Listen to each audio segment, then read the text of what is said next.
अब की बार किसकी बनने जा रही है सरकार? आप लगातार इंडिया टीवी पर हमारी विशेष कवरेज देख रहे हैं, लेकिन एक तस्वीर आई अब आपको दिखा देती हूं। चांदनी चौक से जो उम्मीदवार हैं प्रवीण खंडेलवाल, वो इस वक्त मंदिर दर्शन करने के लिए पहुंचे हैं, जीत का आशीर्वाद लेने के लिए पहुंचे। और ये तस्वीरें आज आपको दिन भर दिखाई देंगी। जितने उम्मीदवार हैं वो भगवान के दर पर मत्था टेकने जरूर जाते हैं। एक सीट जो चांदनी चौक वाली सीट है, उसी के बारे में कहा जा रहा है कि दिल्ली के 7 लोकसभा सीटों में से एक सीट जो फंसी हुई दिखाई दे रही है वो चांदनी चौक का लोकसभा सीट है, जहां पर एक तरफ प्रवीण खंडेलवाल है, दूसरी तरफ जेपी अग्रवाल है, वो भी कांग्रेस के सीनियर लीडर है। तो बड़ा ही दिलचस्प रहने जा रहा है। दिल्ली के 7 लोकसभा सीटों पर क्या जनादेश आने जा रहा है, आज नतीजा सबके सामने होगा। अरविंद केजरीवाल भी मंदिर गए थे, उन्होंने भी हनुमान जी के दर्शन किए थे। उसके बाद फिर उन्होंने जेल जाने से पहले बहुत बड़ी बड़ी बातें कही थी। लेकिन जो लोकतंत्र में जनता कहती है, मोल उसका सबसे ज्यादा होता है, और जनता तो अपना जनादेश दे चुकी है। आज तो बस नतीजों का दिन है। हमारे सहयोगी निर्णय कपूर भी हमारे साथ जुड़ गए हैं। निर्णय, वेरी गुड मॉर्निंग आपको भी। राहुल जी, एक तस्वीर जो अभी हमने दर्शकों को दिखाई है, प्रवीण खंडेलवाल, एक जो सीट चांदनी चौक की सीट, वही सबसे ज्यादा फंसी हुई दिखाई दे रही है। नेताओं का मंदिर दर्शन करना, मत्था टेकना, आज सब कुछ दिखाई देने वाला है। देखिए, बड़ी इंटरेस्टिंग सीट है चांदनी चौक की। प्रवीण खंडेलवाल जो है वो व्यापारियों के नेता है, काफ़ी समय से व्यापारियों के साथ काम करते आए हैं। हमने ये भी देखा था कि जब देश में ये बात हो रही थी कि वॉलमार्ट जैसे जो स्टोर्स आए, तब भी जो व्यापारियों की बात रखने वालों में प्रवीण खंडेलवाल सामने आए थे। तो ये एक इंटरेस्टिंग सीट इस वजह से भी है कि देखिए, over the period of time Chandni Chowk में हुआ ये है कि व्यापारियों की दुकानें तो वहाँ हैं, लेकिन वो सब जमुना पार रहते हैं, मतलब ये उसकी साइड रहते हैं। तो वोटर्स वो जमुना पार के हैं, वो ईस्ट दिल्ली के वोटर्स हैं, लेकिन उनका व्यापार चांदनी चौक में है। चांदनी चौक में एक मुस्लिम जो एरिया है वो भी बड़ा प्रोमिनेंट है। तो ये फैक्टर्स ऐसे हैं जिसमें ये माना जा सकता है कि हाँ, क्योंकि इस बार ये भी कहा जा रहा है और आपके जो एग्जिट पोल हैं वो भी ये दिखाते हैं कि मुस्लिम जो हैं वो कहीं ना कहीं बड़ी तादाद में विपक्ष की ओर मुड़े हैं। और बहुत जब दुकानों की बात कही तो मेरे दिमाग में दुकान के नाम पर पार्टी की भी दुकान दिखाई देने लगी। समीर जी, जब हम दुकानों की बात करते हैं, दिल्ली की 7 लोकसभा सीट, किसकी दुकान बंद होने जा रही है और किसकी दुकान में वो जो पूड़ियां अभी हम देख रहे थे, ये पूड़ियां खाई जाने वाली, लड्डू खाए जाने वाले हैं? देखिए मीनाक्षी जी, 2 लोकसभा चुनाव से शटर खुला ही नहीं किसी का, दुकान बंद होने का सवाल ही नहीं है। मतलब 2014 आप देखोगे, 2019 देखोगे, तो विपक्ष का तो शटर ही नहीं खुला दुकानों का यहाँ पर कि खुले और बंद हो। तो मुझे लग रहा है कि जो 2014 में था वही 2024 में रहने वाला है। इस बार फिर शटर खुलने नहीं वाला है दुकान का। 400 पार या 295?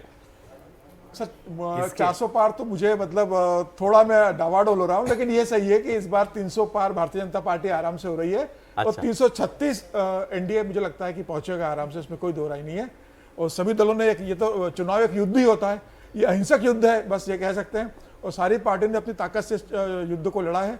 परिणाम आज सामने आएगा, लेकिन युद्ध के पहले कुछ चुनाव परिणाम तय हो जाते हैं कि कौन जीतने वाला है। मुझे लग रहा है ये चुनाव परिणाम भी वैसा ही था, बस ये दिखना है कि कौन कितने मार्जिन से जीत रहा है। वो क्लैरिटी है, मोदी जी जीत रहे हैं 100%। बिल्कुल, इसमें कोई दो राय अब नहीं। समीर जी तो डामाडोल हो गए 400 वाले आंकड़े से। शांतनु जी, अभी भी आप कायम है ये 400 पार वाले आंकड़े को लेकर? अब तो खैर रिजल्ट्स आना शुरू हो जाएंगे, लेकिन स्थिति अभी भी आपकी कायम है, उसी स्टैंड पर कायम है आप?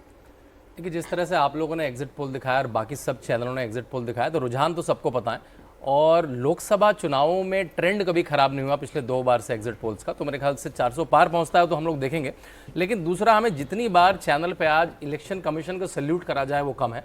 उन नंबरों को बार बार कहा जाए, कितने सारे वोटर हैं, कितने रिटर्निंग ऑफिसर, प्रिसाइडिंग ऑफिसर, उसके लिए एक बार इलेक्शन कमीशन को सैल्यूट। और हम लोग अपने देश को गाली देने की आदत है। यूके में पिछली बार 66-65% वोटिंग हुई थी, यूएस में पिछली बार 66% वोटिंग हुई थी। तो हमारा इलेक्शन एक बड़ा फेयर और बहुत रोबस्ट, टेक्निकली रोबस्ट और प्रोसेस वाइज रोबस्ट इलेक्शन, उसके लिए मेरे इलेक्शन कमीशन को सैल्यूट करें। एक बार नंबरों में आ जाएंगे तो शायद वो बात पीछे रह जाएगी। कल खड़गे साहब ने सारे सरकारी अफसरों के नाम एक चिट्ठी लिखी है और उन्होंने कहा है कि आपका दायित्व देश के प्रति है, ये मत भूलिएगा आज गिनती के दिन। कांग्रेस के चिट्ठी प्रेम पर मुझे बड़ी हंसी आती है। एक्चुअली जो अपील कल वो अफसरों से कर रहे थे या अपने कार्यकर्ताओं से चुनाव समाप्त होने के बाद कांग्रेस मुख्यालय पहुंचने का कर रहे थे सौरभ जी, अगर यही अपील वो चुनाव के दौरान अपने कार्यकर्ताओं से वोटिंग स्टेशन पे पहुंचने के लिए कर लिए होते तो आज उनकी स्थिति अच्छी होती। पूरे चुनाव के दौरान वो एक गुटखा हाथ में लेके संविधान बताते हुए संविधान बचाने की वकालत करते रहे। जब चुनाव समाप्त हो गया तो जो INDIA गठबंधन दल हैं उनके नेता जो संविधान बचाने के लिए मरने मारने पे उतारू थे, अब संविधान को दरकिनार करके मरने मारने पर उतारू हैं। बलिया के सनातन पांडे जी का बयान आपने सुनी लिया कि या तो DM की लाश होगी या हमारी लाश होगी। पप्पू यादव का सुनी लिया, अखिलेश यादव जी का सुनी लिया, RJD का सुनी लिया। तो इस तरह से अगर आप देखेंगे तो ये संविधान बचाने वाले लोग क्या है, क्या आपको उनकी क्या मनस्थिति दिखाई दे रही है आज? क्या जो भी जनादेश होगा हर कोई स्वीकार करेगा ना उसको, हर बार की तरह? करना ही पड़ेगा। ये गांधी का देश है, यहाँ हिंसा नहीं चल सकती, यहाँ कैपिटल हिल नहीं हो सकता, यहाँ कोई रूस और चीन नहीं है। वो अगर कोई मुगालते में हैं तो जनता ही उनको सबक सिखा देगी। सरकार और कानून व्यवस्था तो बाद की बात है, जनता ही दौड़ा लेगी उनको अगर कोई गड़बड़ी करने का प्रयास करेगा। तो मैं सिर्फ ये कह रहा हूं कि ये नहीं भूलना चाहिए कि ये गांधी का देश है और यहाँ अहिंसक तरीके से ही विरोध दर्शाया जाता है। और एक 10 सेकंड और आपका लूंगा, ये जो सारा प्रपंच रचा गया है ये ध्यान हटाने के लिए किया गया कि राहुल गांधी के नेतृत्व पर कोई प्रश्न चिन्ह खड़ा ना हो। वो हार की हैट्रिक होने जा रही है उनकी। तो राहुल गांधी बेदाग बचा के निकाल लो कि बीजेपी वालों ने बेईमानी कर ली, नहीं तो राहुल तो जीत ही रहे थे। ये समझने वाली बात है, ये एक बड़ी महीन सी बात है जिसको कांग्रेस पार्टी के नेताओं ने वो परकोलेशन ऑफ परसेप्शन थ्योरी के आधार पर लागू किया देश में। राहुल जी की बात आपने कर दी राहुल गांधी की। और राहुल जी, आप ही से मेरा सवाल है कि अगर आज परिणाम कांग्रेस के पक्ष में नहीं आते हैं, 295 वाला आंकड़ा जो वो कोट कर रहे हैं, अगर ऐसा नहीं हो पाता है, ये तीसरी हार होगी लगातार राहुल गांधी की प्रधानमंत्री नरेंद्र मोदी के सामने। इसके बाद क्या भविष्य दिख रहा है आपको राहुल गांधी का? देखिए, एक जरूर ये बात तो जरूर कांग्रेस में उठेगी कि क्या ये नेतृत्व जो है वो कांग्रेस को आगे ले जा सकता है। देखिए, कांग्रेस में बहुत ज़्यादा ये बात चलती रही है कि गांधी परिवार के इतर कोई भी व्यक्ति जो है कांग्रेस को आगे नहीं ले जा सकता है। लेकिन बार बार ये आवाज़ें भी उठी हैं कि क्या सच में गांधी परिवार को कांग्रेस के शीर्ष नेतृत्व पर रहना चाहिए। ऐसी भी बातें कांग्रेस के अंदर से ही उठी हैं। तो एक बार फिर मंथन ज़रूर होगा, क्योंकि जिस तरह की हार, देखिए 10 साल बीजेपी जो है सत्ता से बाहर रही थी, 10 साल कांग्रेस सत्ता से बाहर, अभी हाल के मैं जो दिन है उनमें देख रहा हूँ। तो ये जो अब का चुनाव होगा इसमें भी कांग्रेस जो है वो कहीं ना कहीं टूटती हुई दिखाई देती है। उसके नेता कांग्रेस से छिटक कर बाकी दलों में जा रहे हैं, उनको अपना भविष्य नहीं दिखाई देता। यंग नेता कांग्रेस के जो हैं वो अलग अलग पार्टियों को ज्वाइन कर रहे हैं। तो कांग्रेस के लिए ये मुश्किल ज़रूर होगी कि अगर उसे एक पार्टी के तौर पर बिल्कुल मजबूत रहना है तो अंदर नेतृत्व किसका हो, कौन ऐसा व्यक्ति है जो आगे लेके जा सके। और राहुल गांधी खुद भी, उनको भी सोचना पड़ेगा कि क्या मैं जो कर रहा हूँ वो सही है, क्या उन्हें साइड पे नहीं होना चाहिए। तो ये सब बातें होंगी। और जिस तरह से सोनिया गांधी जी की सेहत है वो वैसे ही राज्यसभा चली गई हुई है, तो क्या वो हेल्म ऑफ अफेयर्स में रहेंगी? ये सब बातें कांग्रेस के अंदर। लेकिन केवल राहुल गांधी क्यों, आप एक ऐसे ही दल समाजवादी पार्टी की कर ले संजीव जी। अखिलेश यादव ने जब से पार्टी की कमान संभाली है उन्होंने जीत तो दिलाई ही नहीं अपनी पार्टी को, चाहे वो विधानसभा चुनाव हो गए, चाहे वो लोकसभा चुनाव हो गए। परफॉर्मेंस विधानसभा चुनाव में नहीं, लेकिन मीनाक्षी ठीक, लेकिन वो मुलायम सिंह यादव की सरपरस्ती में उन्होंने चुनाव जीत लिया। सहमत हूँ आपसे। मैं थोड़ा इससे असहमत हूँ मीनाक्षी। उसका कारण है कि एक होती है हार और एक होती है बहुत बुरी तरह हार। तो सिर्फ हारने पे नेता बदल जाए, कोई ऑल्टरनेटिव है क्या? क्योंकि जो उसका, हमको ये सही बात है कि ये रीजनल पार्टी ज़्यादातर परिवार बेस्ड पार्टीज़ हैं, सबके एक फैमिली के लीडर्स हैं, लेकिन वो फैमिली उसकी धुरी है। वो कुछ हद तक बात कांग्रेस में भी लागू होती है। कांग्रेस को ज़रूर चर्न करना चाहिए, बट अखिलेश यादव ने पिछले विधानसभा चुनाव में भी काफ़ी अच्छी परफॉर्मेंस दी। हारे लेकिन मजबूत विपक्ष आया। जब विपक्ष बिल्कुल बिखरा हुआ हो, बिल्कुल खत्म हो जाए, आपको विपक्ष के दर्जा ही नहीं मिले संसद में, उस समय तो ये प्रश्न उठना बिल्कुल जायज़ है कि भाई कांग्रेस को क्या अपने नेतृत्व के बारे में पुनर्विचार करना चाहिए तो किस तरह से करना चाहिए, क्या प्रक्रिया सेट करनी चाहिए।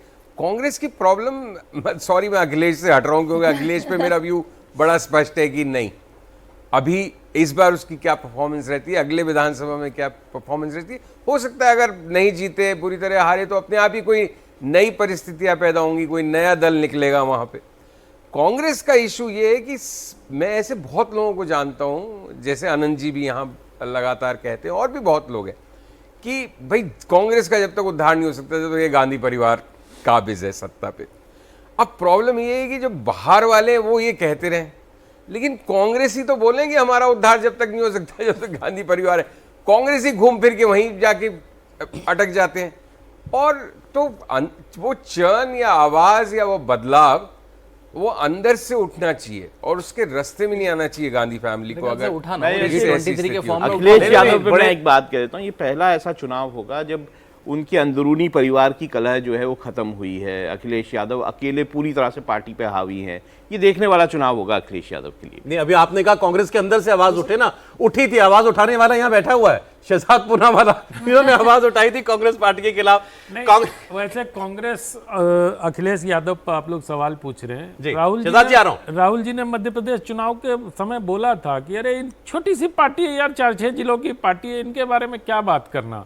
ये राहुल गांधी का वक्तव्य है, मेरा नहीं, जिसपे अखिलेश जी बहुत नाराज भी हो गए थे। अगर आपको याद हो कि मैं रात 2 बजे तक बैठा रहा, मुझे कुछ नहीं बताया। चिरकुट पार्टी का था वो अखिलेश अखिलेश जी ने कहा। ये सब बातें कमलनाथ ने की। कमलनाथ ने मतलब ये सवेरे सवेरे से गलत बयानी शुरू। नहीं गलत बयानी नहीं, मैं ये कह रहा हूँ कि कमलनाथ के बयान, राहुल जी ने, मैं चिरकुट की बात नहीं कर रहा हूँ, आप बयान ये सब राहुल जी का बयान है अखिलेश मतलब समाजवादी पार्टी के बारे में कि बड़ी छोटी सी पार्टी है, रीजनल पार्टी है, उनके बारे में क्या बात करना।